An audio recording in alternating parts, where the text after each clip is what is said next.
Welcome to science class. This is the continuation class of matter around us.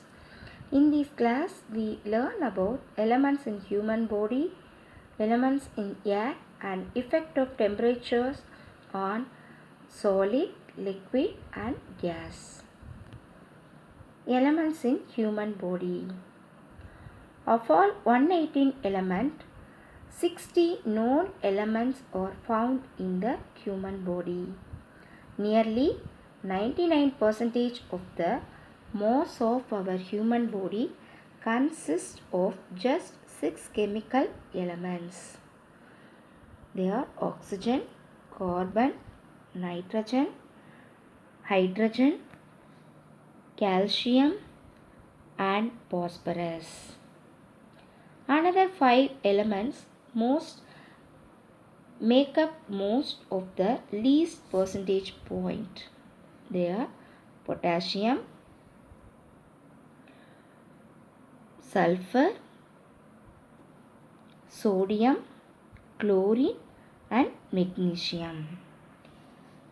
All the 11 elements are necessary of our life.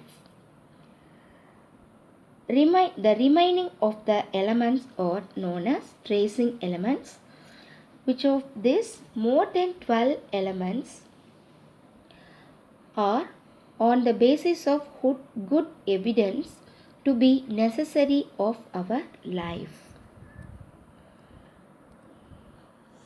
Elements in air. Air is a mixture of gases.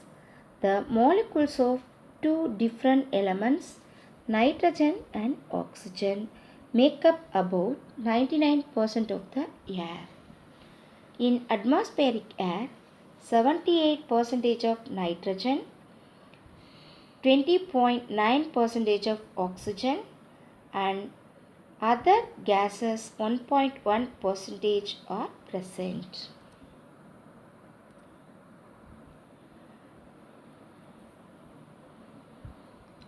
The other gases are argon, helium, neon and carbon dioxide and methane. The rest include small amount of argon and carbon dioxide. Oxygen is the life-giving element present in the atmospheric air. Next, we learn about effect of temperature on solid, liquid and gas. This figure shows the models of particles in solids during heating. Do you know what happens to matter during heating? When solid is heated, the particles gain energy and vibrate vigorously. So the particles move slightly further apart from one another. This causes the volume of matter to increase. This process is known as expansion. How it happens? The matter began to expand when heated. The volume increases due to the greater distance between the particles. But the size of the particles remains the same. During heating or expansion, the mass of the matter does not change. This is explained in the following way.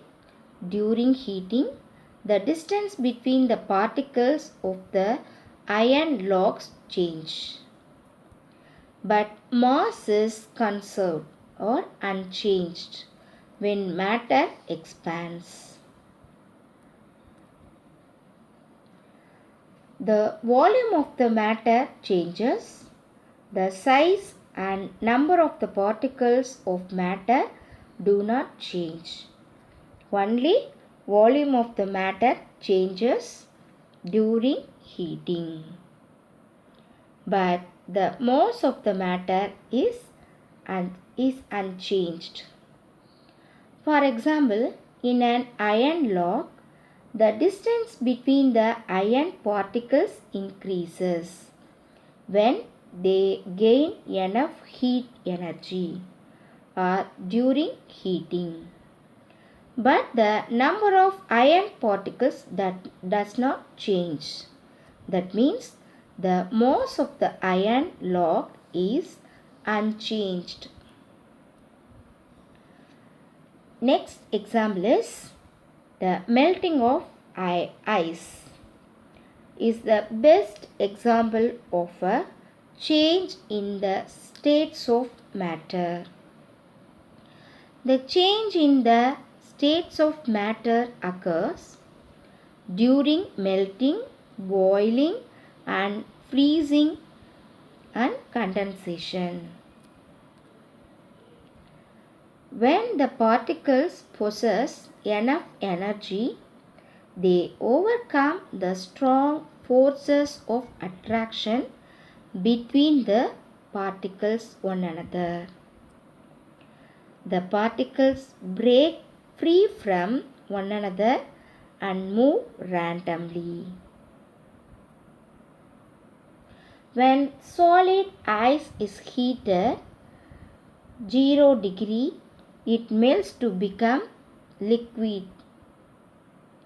In the same way, liquid water is heated to 100 degrees Celsius. It boils to become steam. Here, melting of ice is shown in this figure. When the ice particles possess enough energy, they overcome the strong force of attraction between the water molecule. The particles break free from one another and move randomly. When in the same way, the liquid water is heated to 100 degrees Celsius, it boils to become steam. When solid is heated, the particles gain thermal energy and vibrate more vigorously. In liquid, melting occurs when the melting point is reached. The solid changes to its liquid state. When a liquid is heated, the particles gain thermal energy and vibrate more vigorously. Boiling occurs when the boiling point is reached in liquid. The liquid changes to its gaseous state. Boiling occurs when the boiling point is reached in liquid. The liquid changes to its gaseous state.